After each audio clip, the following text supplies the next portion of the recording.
in Mecca, which was originally built by Prophet Abraham, and his son Ishmael, as a house for monotheistic worship, had become a center filled with over 360 idols.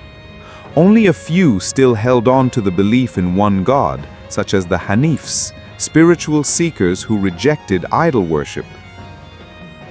Beyond Arabia, the world was dominated by two great empires, the Byzantines in the west and the Sassanids in the east. The Byzantines were Christians, while the Sassanids followed Zoroastrianism.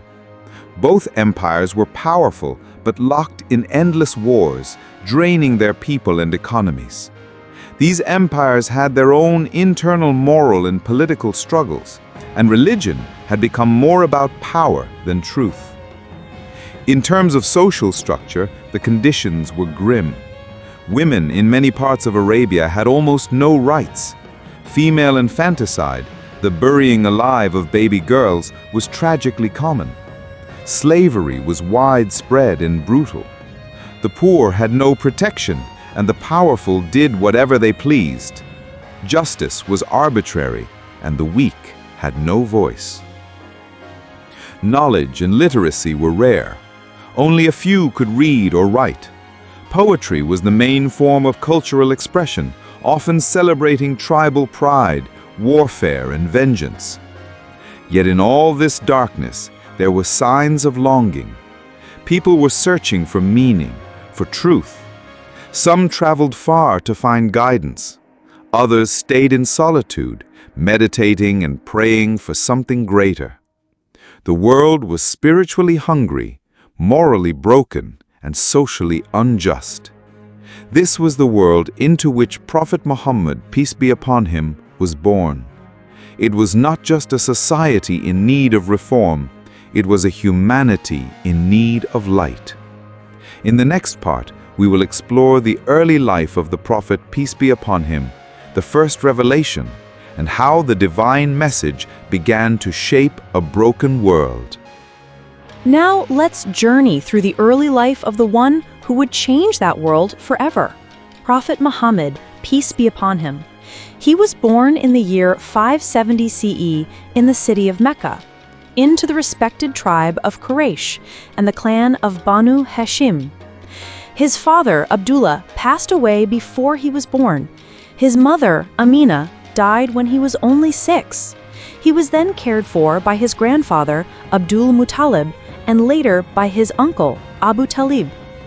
Despite growing up as an orphan, Muhammad, peace be upon him, was known for his character. He was called Al-Amin, the trustworthy, long before prophethood. He never worshipped idols, never lied, never cheated, and always spoke truthfully. He worked as a shepherd, then as a trader, and his honesty in business gained him the trust of Khadija, a noblewoman and business owner, who later became his wife. Muhammad and Khadija lived a peaceful and respectful life.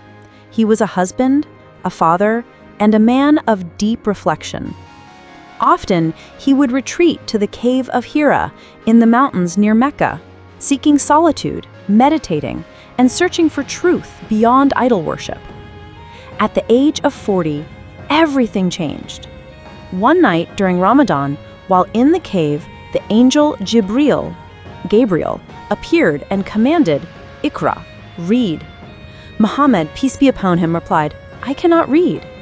Jibril embraced him and repeated the command, and finally revealed the first verses of the Quran from Surah Al-Alaq. Read in the name of your Lord who created man from a clinging substance.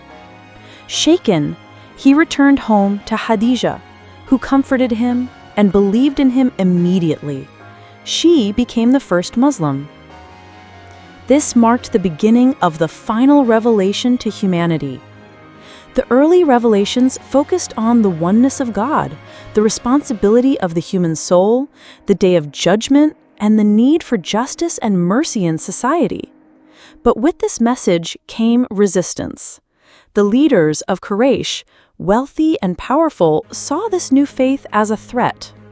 They mocked, tortured, and boycotted the early Muslims.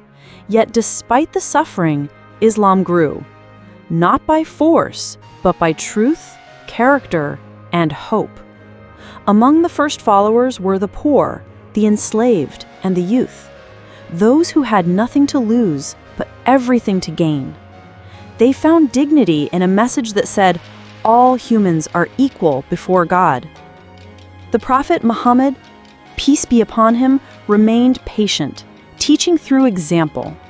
His life was a model of mercy even to those who hated him. In the next part, we'll explore the key events that shaped the first Muslim community, the migration to Medina, and the foundations of an Islamic society. In our journey so far, we've seen the world before Islam and explored the early life of Prophet Muhammad, peace be upon him.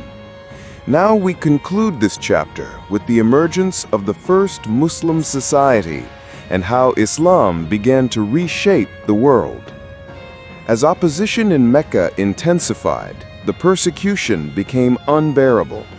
Many Muslims had already migrated to Abyssinia, seeking protection under a Christian king known for his justice. But the turning point came with the invitation from the people of Yathrib, a city later known as Medina. They were ready to accept Islam and offer the Prophet, peace be upon him, leadership and safety. The Hijra, the migration from Mecca to Medina in 622 CE, marked the beginning of the Islamic calendar. It was not just a change in location, but a transformation of history. In Medina, the Prophet, peace be upon him, established a diverse, functioning society built on mutual respect, cooperation, and justice. He laid the Constitution of Medina, a revolutionary document for its time, ensuring rights for Muslims, Jews, and all others who lived under the new Islamic community. The Prophet, peace be upon him, became not just a spiritual guide, but a statesman, a judge, and a leader of a united people. Despite continuous threats from Mecca, battles, and betrayals, the Muslim community grew stronger. Their unity was based not on tribe or ethnicity, but on faith and shared values. The Prophet's message of Tawheed, the oneness of God, was not only theological, it changed how people saw each other. No human was better than another, except in piety. This erased centuries of